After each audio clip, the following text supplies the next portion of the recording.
Greetings everyone. Well, today we're going to take a look at some of the bits and pieces of my computer and, well, see what I'm keeping, what I'm getting rid of, what I don't know what I'm doing with. There's a couple things I'm looking to sell as well, so keep an eye and ear out. If there's anything there that strikes your interest, feel free to make me an offer.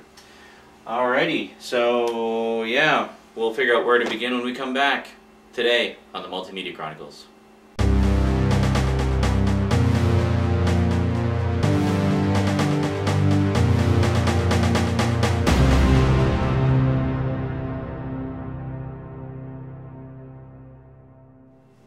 Welcome back.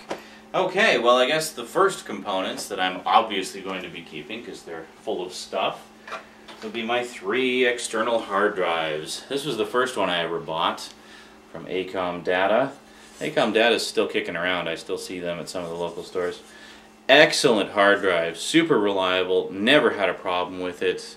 Absolutely love it. If I could get all ACOM Data, I probably would.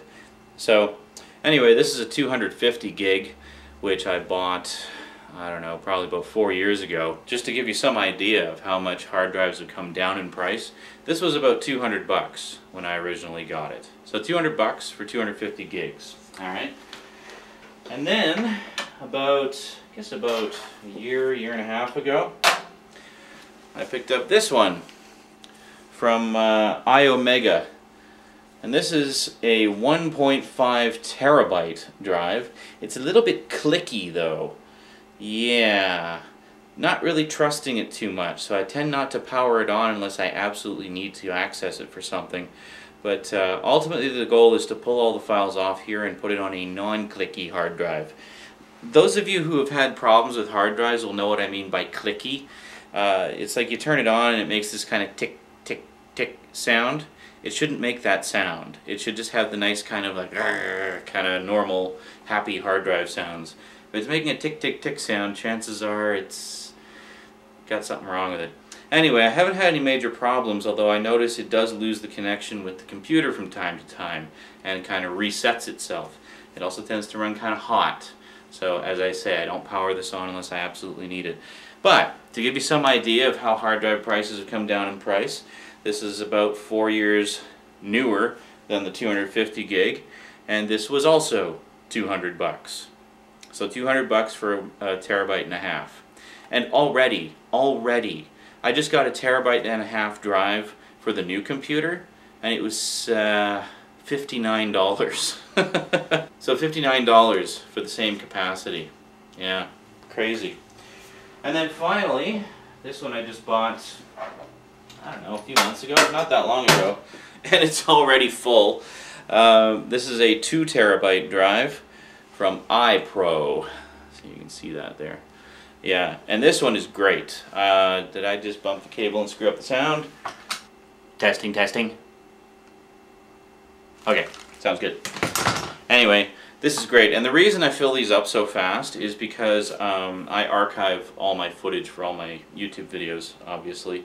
And in case you haven't noticed, over the past couple of years I've done an awful lot of them.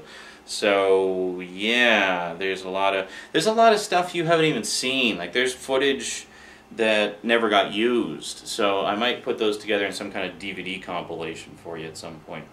Speaking of which, for those of you who don't know, I actually have responded to the many requests that I've received over the years for Multimedia Chronicles DVDs. Yes!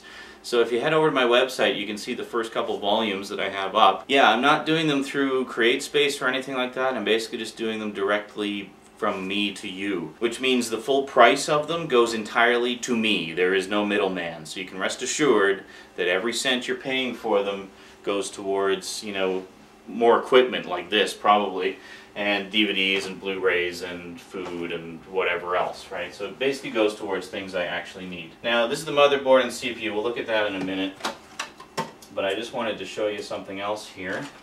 Speaking of DVDs, I figured, yeah, I could do them myself, because I mean if I did them through CreateSpace, yeah, I could sell them through Amazon, but then they're going to take a huge cut, and I'll be lucky if I make $2 a DVD.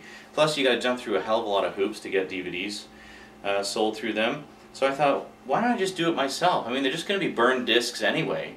I can burn discs. Why do I have to have a middleman do that for me, you know? I'll do it my own damn self, and I'll get to keep more of the money. So that sounds like a good deal to me. Yeah, so anyway, one of the things I wanted to do was actually get a better means of labeling the discs. So here we have an old DVD burner. This is actually the one that came with the computer originally. I've strictly been keeping it as a backup in case I need it. It's hella slow. This is like a really early one. In fact, I don't even know if it does -Rs. I think it might only do +Rs. Yeah, that's how old it is. So keeping that one around for the time being anyway as an emergency backup. And then I got this Sony drive, which I picked up a while ago. When I got this, it was about $100. Again, you see the difference in price now. Now, with the new computer, I actually picked up a LightScribe DVD burner for $24. With LightScribe. You know what LightScribe, LightScribe, right? You guys know what well, for those of you who don't know what LightScribe is, basically means it's a regular DVD burner, but it has a special surface on the label side. So you finish burning your DVD and then you flip it over and put it back in, and it'll actually burn a label on there for you. So you can like design your own labels, like artwork or just plain text, whatever you want, and it'll actually inscribe the label on there for you. So that's pretty cool. You know, and it looks way more professional than what I would have been doing otherwise, which would be Sharpieing. So I thought, hey, yeah, why don't I get a LightScribe drive, and then I can totally do the Multimedia Chronicles DVDs for you guys in a really classy fashion. So, yeah, so rest assured there will be no Sharpieing, unless, of course, you want an autograph or something, in which case I'll be happy to Sharpie the hell out of it. So then we actually have a few drives here that are from my old Pentium 3. I just found these when I was poking around in storage. I actually have a 3.5-inch floppy drive, which to my knowledge still works. Basically, when I got the other computer, I junked the Pentium 3 and just butchered it for parts. And there's a few things that we'll be going through here that I'll describe to you as we go that translated over from the Pentium 3 to the other system. So anyway, and then we have this one, which is basically just a CD burner. Yeah, it's not even DVD, it's just a CD burner. I used this a lot. That was my first disc burner of any kind. Now this was actually the system drive from the Pentium 3. It's actually a staggering 40 gigabytes of space. Yeah. I'm just keeping this for the moment because I don't know if there's anything on here that I might want to keep. So I'm just going to basically put this into one of those external cases and check the files and see what's on there.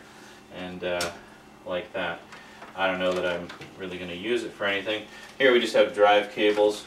Okay, so then here, good old Mac store once again.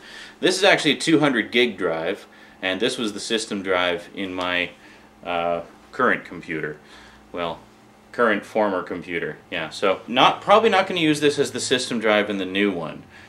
Basically what I'm thinking is I just want to pull some files off of this, so again, get an external hub of some kind. So basically I just want to pull some files off of this, again using an external hub kind of thing, and then just use it as a storage drive. In terms of the new system drive, this is another hard drive that I bought a while ago, shortly after getting the 250 gig external. Yeah, I go through those things pretty fast. This is another 200 gig. The only reason I went for 200 gig instead of something bigger, because there were a lot of bigger sizes available at the time, is because I was short on money but desperate for storage space. So this is a Seagate Barracuda, and works great. Works great. I know some of the recent Seagates have had some issues, some of the higher capacity ones, but this one works beautifully. So I'm actually going to probably use this as my system drive. This is strictly storage for videos and temporary storage for capture files and things like that. So basically what I'm going to do is I know already that I have enough space on two of the externals to move all the files off of that. Basically I think Annette is actually visiting me sometime this week, so what the plan is to put this into a cheap external casing and then just pull the files off of it and dump them across a couple of those external drives there. Specifically the 250 gig, which has about 100 gigs free on it, and the 2 terabyte, which I think has another 100 gigs on it. So that should be more than enough to pull everything off of there, and I don't think that drive is full anyway. And then I'm just going to use that as the system drive when the new computer arrives. Oh, what else? God, there's so many parts still to go through, but that covers all the drives anyway. Woohoo! How exciting, eh?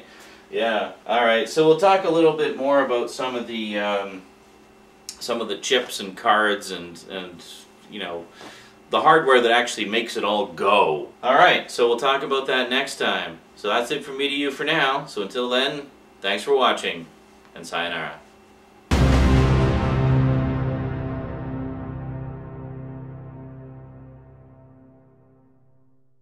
So $59 for the same price, or that doesn't make any sense. And it'll actually inscribe it on the disc in like this cool kind of way, and it looks really, you know, and it'll actually inscribe it on the disc, you know, obviously without harming the. Yeah, when I basically, and then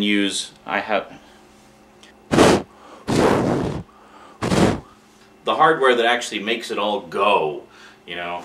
So yeah, yeah. I love it when my train of thought derails.